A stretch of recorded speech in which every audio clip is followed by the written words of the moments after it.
Hi hello guys, మనకి సంక్రాంతి అనగానే మొదటిగా గుర్తొచ్చేది పిండి వంటలు.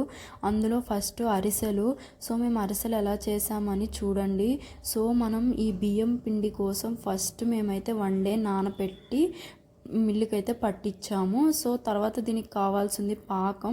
ఇక్కడ మేము 16 గ్లాసెస్ బియ్యం పిండికి 3 kgs బెల్లం యూజ్ చేసాము.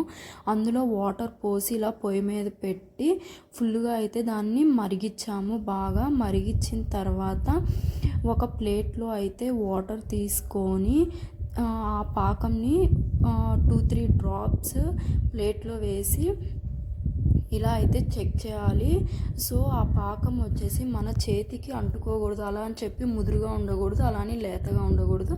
అలా పాకంని పట్టుకొని ఆ పాకంలో బియ్యం పిండిని ఇలా వేస్తూ మొత్తం కలిసేలాగా కలపాలి.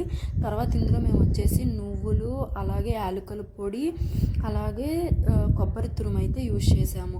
యూజ్ చేసిన తర్వాత ఇలా పిండిని మొత్తం అందులో ఆ పాకంలో కలిపేలాగా నీట్గా అయితే తిప్పాము. అంతా కలిపేలాగా మా కన్సిస్టెన్సీ అయితే ఇలా వచ్చింది. అది చలివిడి. సో మళ్ళీ ఇలా కళాయి పెట్టి అందులో ఆయిల్ పోసాము. పోసిన తర్వాత ఇక్కడ చూసారా, ఇది వచ్చేసి చలివిడి.